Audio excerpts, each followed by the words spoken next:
saudara mereka yang di Madinah itu wafat, maka yang berhak menjadi pewaris adalah orang muhajirin. Berdasarkan ayat ini di awal-awal Islam. Jadi salah satu penyebab waris itu adalah persaudaraan lewat agama ini. Lalu kemudian Al-Quran mendorong siapa lagi yang harus berhijrah.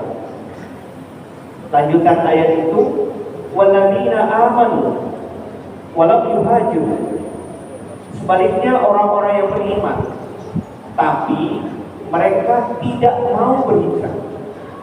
Lam yuhajiru. Dia beriman di Mekah itu, tapi dia tidak mau berhijrah. Nah ini kata para ulama tafsir dan ahli sejarah, macam-macam alasan.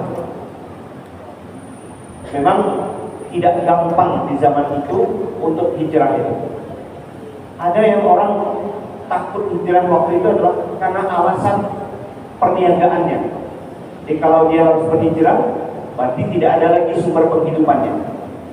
Jadi kata sebagian ahli tafsir, ya tidak semua orang beriman di Mekah waktu itu adalah orang yang posisi keimanannya sangat kuat. Mereka masih labil juga. Ada yang berpikir kalau saya hijrah ke Madinah, apa yang akan saya lakukan di sana? Artinya saya harus memulai hidup ini dari nol lagi, karena nggak bisa bawa apa-apa. Sementara di Mekah mungkin secara ekonomi dia sudah cukup mampu. Ada lagi yang menjadi bahan pertimbangan keluarga. Kalau saya hijrah ke Madinah, keluarga saya di Mekah bagaimana? Macam-macam gejolak yang dialami oleh orang-orang Islam yang ada di Mekah itu untuk memutuskan hijrah atau tidak.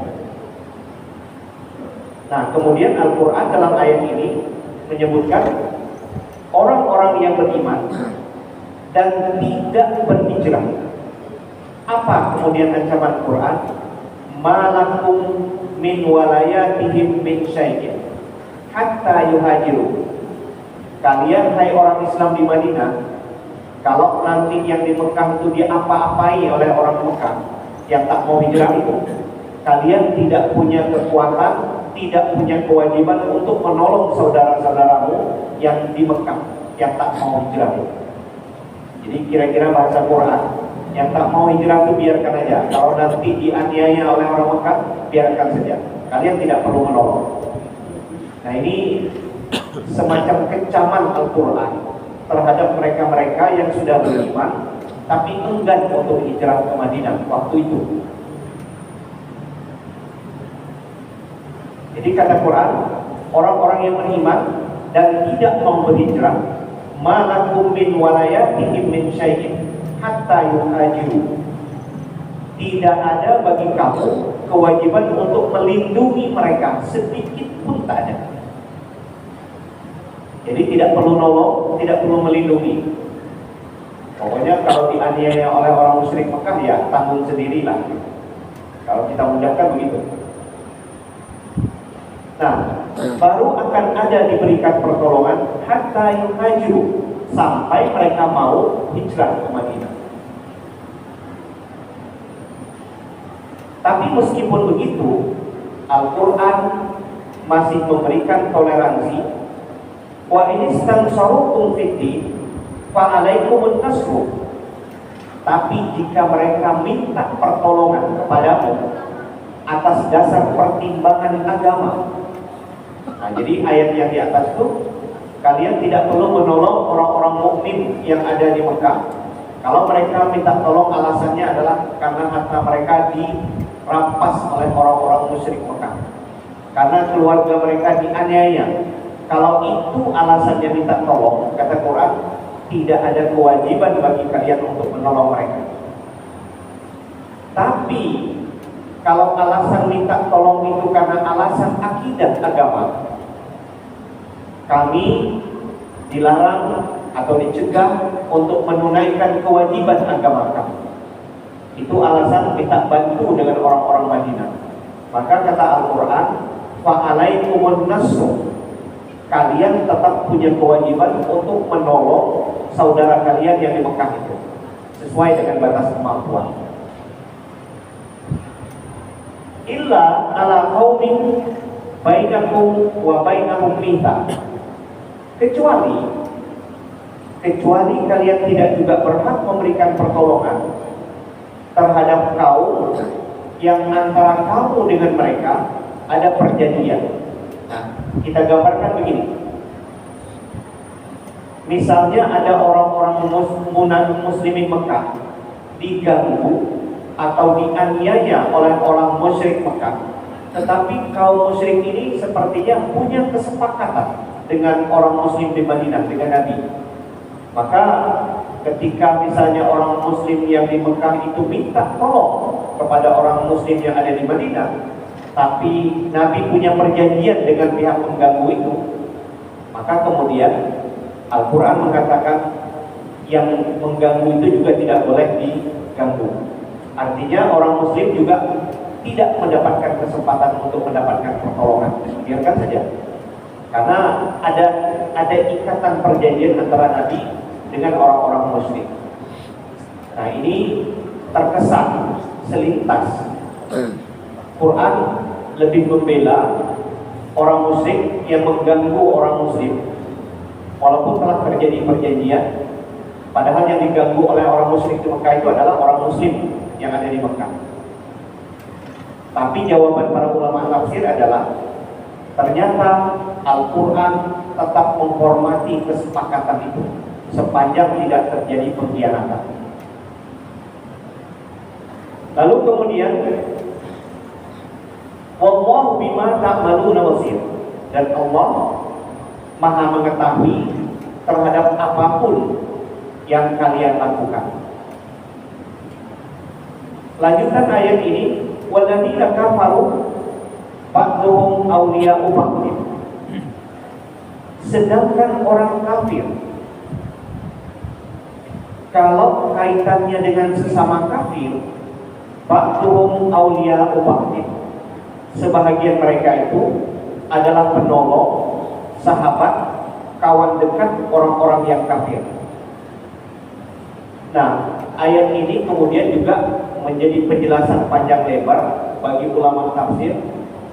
Apakah misalnya orang kafir itu saling mewarisi? Misalnya orang-orang Mekah walaupun berbeda suku, orang Mekah itu, orang musyrik Mekah itu, orang Arab pada umumnya atau orang musyrik Mekah itu terdiri dari banyak suku. Kalau mereka misalnya terjadi persaudaraan antar suku, lalu kemudian mati salah satu pihak di antara mereka, apakah juga akan menimbulkan hak waris atau tidak? Maka berdasarkan ayat ini, kata sebagian ulama tafsir, orang kafir boleh menjadi pewaris sesama kafir. Maka kemudian walladzina kafaru ba'dhum awliya'u ba'd. Orang-orang yang kafir, sebahagian mereka itu adalah pelindung, sahabat, teman setia bagi sebagian orang kafir yang lain. Nah, oleh sebab itu, kepada umat Islam, jika ada orang muslim di Mekah waktu itu meminta pertolongan kepada orang muslim di Madinah, tapi atas dasar akidah atau agama, seperti yang di awal ayat kita sebutkan, maka orang Madinah tetap wajib memberikan pertolongan. Nah, maka kemudian kan begini, ada kesepakatan antara Nabi, perjanjian Hudaybiyah itu. Kalau kita baca bunyi kesepakatan agak nampak tidak adil. Bunyi kesepakatan Hudaybiyah itu adalah kalau misalnya ada orang Mekah hijrah ke Madinah, maka bunyi kesepakatannya orang Madinah atau Nabi wajib membalikkan orang itu ke Mekah. Itu salah satu poinnya. Tapi sebaliknya, kalau ada orang Madinah, apalagi orang Muslim, dia kemudian pindah ke Mekah, maka orang musyrik Mekah tidak wajib mengembalikan orang yang Muslim yang pindah dari Madinah ke Mekah itu dikembalikan, dipulangkan ke Madinah. Nah, ketika perjanjian ini dibuat dulu, Sayyidina Ali yang merupakan orang yang dipercaya Nabi untuk menulis kesepakatan ini, awalnya beliau nggak mau nulis itu. Jadi Kata Sayyidina Ali, kenapa kok perjanjian ini ya Rasul nampak pincang sebelah? Giliran orang kita Muslim hijrah ke Madinah, dari Madinah ke Mekah, kok orang Mekah tidak wajib membalikkan ke Madinah? Tetapi pas giliran orang Mekah balik ke Madinah atau hijrah ke Madinah, maka orang Madinah wajib membalikkan ke Mekah. Nampak perjanjian ini tidak adil. Tapi kemudian Nabi dengan cara pandang yang sangat jauh tetap memerintahkan Sayyidina Ali, tulis saja itu. Tulis saja isi perjanjian itu. Nabi setuju. Nah, sedangkan sahabat Sayyidina Umar saja begitu membaca model perjanjian seperti itu, Sayyidina Umar bilang kepada Rasul, apa-apaan ya Rasul perjanjian seperti ini? Kok kita berada di pihak yang benar, kok kita dihinakan dengan perjanjian seperti ini? Itu kata Sayyidina Umar kepada Rasul. Tapi Rasul dengan keyakinan yang teguh, tulis saja Ali perjanjian itu. Walaupun nampak pincang, tapi kamu nanti akan lihat belakangan bahwa perjanjian itu sesungguhnya menguntungkan kita. Nah, apa yang kemudian dampaknya adalah ternyata ada banyak orang-orang Mekah yang ketika terjadi perjanjian itu mau hijrah ke Madinah karena akan dikembalikan ke Mekah. Mereka pada akhirnya tidak hijrah ke Madinah, tapi hijrah ke kampung lain di luar Madinah dan kemudian membentuk kekuatan sendiri. Jadi dalam perjanjian Hudaybiyah itu banyak orang-orang muslimin Mekah nggak hijrah ke Madinah, tapi bikin perkampungan sendiri di luar Madinah. Nah, ketika mereka sudah banyak jumlahnya, apa yang kemudian mereka lakukan? Justru mereka menjadi dan membangun kekuatan sendiri, dan pekerjaan mereka adalah mencegah kabilah-kabilah dagang yang dari Mekah. Jadi kabilah orang Mekah itu kalau mau ke Madinah atau ke Syria pasti lewat Madinah, maka akan dicegat oleh kelompok ini. Akhirnya lama-lama yang rugi itu orang Mekah juga. Jadi perjanjian yang nampaknya berat sebelah, tapi justru efeknya adalah menguntungkan umat Islam waktu itu. Nah, tapi Al-Quran tetap konsisten. Kalau ada kaum itu terikat perjanjian, maka orang Islam tidak boleh menyerang orang tersebut karena terikat dengan perjanjian tadi. Jadi Quran itu sangat konsisten menghormati perjanjian. Nah, tapi dalam kaitan ini, ketika ada orang Islam meminta pertolongan kepada orang Islam yang di Mekah, minta pertolongan kepada orang Islam di Madinah, tapi alasannya karena agama, maka kata ayat ini tetap wajib memberikan pertolongan. Kalau tidak kamu berikan pertolongan, illa taf'aluhu takun fitnatun kabir, takun fitnatun fil ardi wa fasadun kabir. Jika saudaramu yang di Mekah meminta pertolongan atas dasar agama, lalu kamu tidak memberikan pertolongan, kata Quran, apa yang akan terjadi nanti? Takun fitnatun, itu akan terjadi bencana besar. Apa yang dimaksud bencana besar? Pemusyrikan atau pemurtadan secara paksa.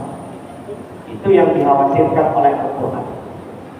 Jadi alasan kenapa kalau ada orang Muslim di Mekah waktu itu minta pertolongan kepada orang Madinah harus diberikan pertolongan, kalau alasannya karena agama, khawatir orang-orang Islam yang ada di Mekah itu dipaksa balik menjadi kafir, dipaksa balik. Dan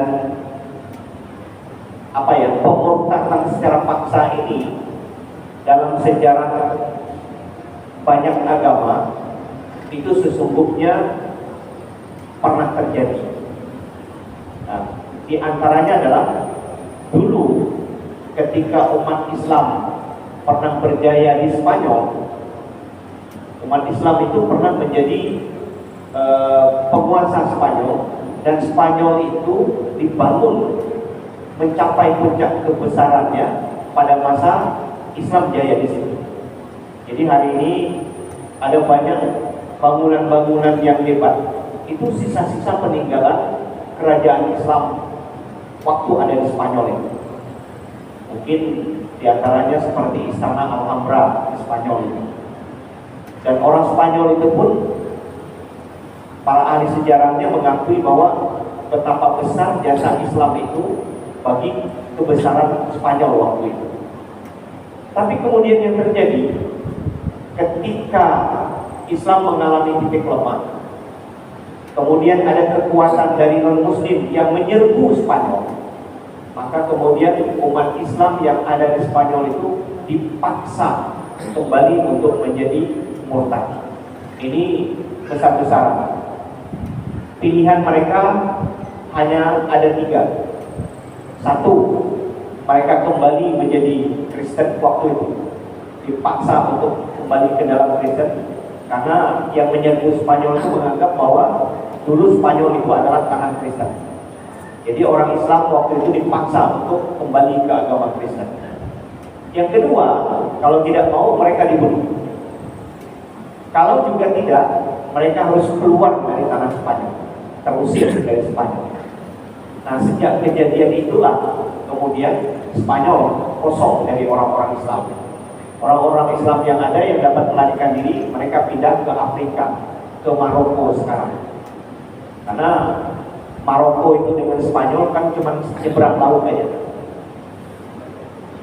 Itu pernah terjadi pemaksaan pemindahan agama. Nah, yang dikhawatirkan Quran adalah ini tadi. Illa taf'aluhu, jika kamu, hai orang Islam Madinah, tidak memberikan pertolongan saudaramu yang di Mekah itu atas dasar agama, takun fitnatun, akan terjadi bencana besar di muka bumi ini, yaitu pemusyrikan secara paksa. Wa fasadun kabir, dan juga kerusakan yang luar biasa. Apa kerusakan yang luar biasa? Dalam kitab tafsir ini, penulis tafsir ini menafsirkan fasadun kabir dalam ayat ini artinya akan menyebar luasnya kemusyrikan. Jadi Mekah itu nanti kalau dibiarkan seperti itu akan kembali menjadi kawasan musyrik. Itu yang dikhawatirkan oleh Al-Quran. Lalu kemudian Al-Quran kembali menegaskan posisi orang-orang Mekah dan Madinah yang hijrah itu. Walladzina amanu wa hajaru wa jahadu fi sabilillah. Orang-orang yang beriman dan mereka berhijrah, lalu kemudian mereka berjihad di jalan Allah, dan orang-orang yang memberikan perlindungan dan orang-orang yang menolong, mereka itu adalah orang mukmin yang sebenarnya. Nah, ayat ini menjunjung tinggi dan memberikan pujian yang sangat tinggi bagi generasi awal Islam, yaitu orang Muhajirin dan Ansar. Jadi kita khususnya orang-orang ahli sunnah wal jamaah, ini berkaitan dengan akidah. Nah, ada banyak kelompok-kelompok dalam Islam itu kadang-kadang mencela sikap para sahabatnya. Sahabat A dinilai dengan sangat kritis, tidak betul, ini kesalahannya, ini kesalahannya, ini kesalahannya. Nah, padahal Al-Quran atas segala kekurangan para sahabat itu, tapi mereka adalah generasi awal yang kalau bukan karena mereka, mungkin Islam tidak akan sebesar ini hari ini. Bahkan mungkin bisa saja Islam itu mati. Jadi Al-Quran kemudian memberikan apa ya, penghormatan tertinggi lah kepada Islam generasi awal itu, yaitu kaum Muhajirin dan Ansar. Nah, ayat inilah yang mempertegas posisi kaum Muhajirin dan Ansar. Orang-orang yang beriman itu orang Muslim Mekah, dan orang-orang yang berhijrah, lalu mereka berjihad di jalan Allah, ditambah lagi dengan orang-orang yang memberikan perlindungan. Nah, ini orang-orang Madinah, dan mereka menolong orang-orang yang hijrah itu. mereka itulah orang-orang mukmin yang sebenarnya. Jadi banyak para pembahas di dalam Islam itu khususnya berkaitan dengan akidah. Nah, salah satu contoh begini, ketika ada orang yang menistakan sahabat Nabi yang mulia, misalnya Abu Bakar. Abu Bakar itu kan dalam pandangan orang-orang Muslim ahlu sunnah itu susunannya sahabat paling tinggi setelah Rasul Abu Bakar, baru Umar, kemudian Utsman, Ali. Itu ada ukuran-ukurannya. Nah, kenapa Abu Bakar dianggap sebegitu hebatnya? Karena Nabi itu pernah menyebut, andai kata iman semua orang Islam ditimbang, itu enggaklah bakal seberat imannya Abu Bakar. Khususnya kaitannya ketika misalnya Rasul hijrah, Rasul Isra wal Mi'raj. Ketika semua orang ragu dengan peristiwa Isra Mi'raj itu, cuman Abu Bakar yang bilang, kalau Nabi Muhammad mengatakan seperti itu, bahwa dia hijrah sampai ke langit ketujuh dalam waktu yang sedemikian singkat, andai kata lebih dari itu pun, kalau betul lah Nabi Muhammad yang mengatakan, saya percaya.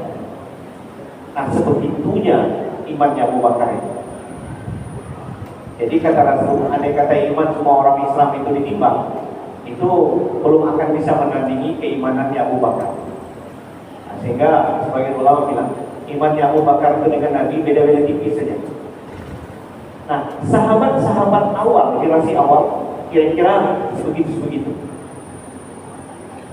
Nah, jadi kita tidak layak untuk mencap mereka sebagai kekurangan itu dan ini. Walaupun mungkin selaku manusia mereka punya titik lemah. Tapi Quran memberikan kemuliaan yang luar biasa kepada generasi Islam awal, kaum Muhajirin dan Ansar. Nah, ayat ini mempertegas itu. Lalu kemudian apa yang Allah janjikan pada kaum Muhajirin dan Ansar itu? Lahum maghfiratun wa rizqun karim. Bagi mereka akan ada pengampunan dari Allah, dan Allah akan memberikan rezeki yang sangat mulia kepada mereka. Bahkan di antara para sahabat itu, bagaimana kita maklum, ada 10 orang yang sudah digaransi oleh Allah, orang yang masih hidup, tapi tiket masuk surganya udah keluar. Jadi SK masuk surganya udah keluar. Orangnya masih hidup, tapi tiket masuk surganya udah dapat duluan. Ada 10 orang sahabat yang Nabi menyampaikan bahwa mereka itu digaransi oleh Allah pasti masuk surga. Nah, sebegitu orang-orang kaum Muhajirin dan Ansar tersebut. Selanjutnya, walladzina amanu min ba'd. Nah, siapa lagi orang-orang yang disuruh oleh Al-Quran dan masuk dalam kategori generasi pertama? Orang-orang yang beriman min ba'd, setelah terjadinya perjanjian Hudaybiyah, atau setelah pembebasan kota Mekah. Setelah pembebasan kota Mekah masih ada orang-orang yang hijrah ke Madinah. Kata Quran, orang-orang yang beriman setelah terjadinya pembebasan kota Mekah, lalu mereka juga berhijrah, dan mereka juga berjihad bersama kamu, hai orang Islam. Maka mereka yang belakangan ini itu termasuk golonganmu, juga orang-orang Islam. Jadi tidak boleh diasingkan dan diperlakukan dengan tidak baik. Lalu kemudian, wa ulul arham ba'dhum awliya bi ba'din fi kitabillah. Di antara orang yang hijrah itu ada yang punya hubungan kekerabatan. Sehingga Al-Quran menyebut orang-orang yang punya hubungan kekerabatan itu dapat menjadi aulia, menjadi pewaris sebahagian mereka atas sebahagian yang lain menurut kitab Allah. Nah, Bapak Ibu yang saya muliakan, ternyata ujung ayat ini membatalkan persaudaraan atas dasar keagamaan. Maka ayat ini bilang belakangan hari yang boleh menjadi penerima waris itu enggak lagi karena hubungan atau persaudaraan agama, tapi memang harus berdasarkan hubungan darah. Nah ini dalam bahasa ilmu tafsir namanya ayat ini nasakh, pembatalan. Al-Quran kemudian membatalkan ada ayat lain dari Al-Quran.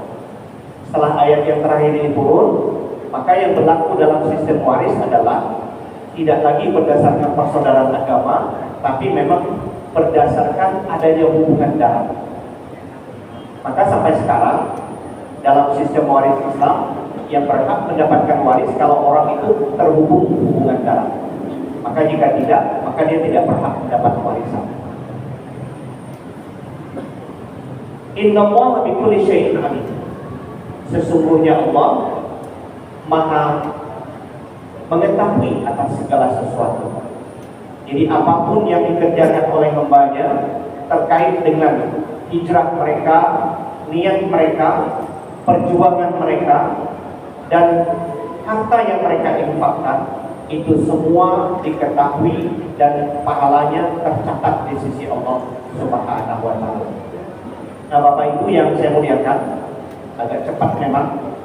Dengan demikian kita selesai surat Al-Anfal, dan insya Allah minggu depan kita akan masuk ke dalam surat At-Taubah atau surat Al-Baqarah. Mudah-mudahan ini bermanfaat untuk kita. Ini yang bisa kita sampaikan. Billahi taufiq wal hidayah. Assalamualaikum warahmatullahi wabarakatuh. A'udzubillahi minasyaitonir rajim. Bismillahirrahmanirrahim. Alhamdulillahirabbil alamin wassalatu wassalamu ala asyrafil anbiya'i wal mursalin sayyidina maulana Muhammadin wa ala alihi wa sahbihi ajma'in. Allahumma anfa'na bima 'allamtana wa 'allimna ma yanfa'una wa zidna ilman nafi'an wa hidayatan wa tawfiqan. Allahumma anfa'na bima 'allamtana wa 'allimna ma yanfa'una wa zidna ilman nafi'an wa hidayatan wa tawfiqan. Allahumma ij'alna minal ulama'il 'amilin. Allahumma ij'alna minal ulama'il 'amilin.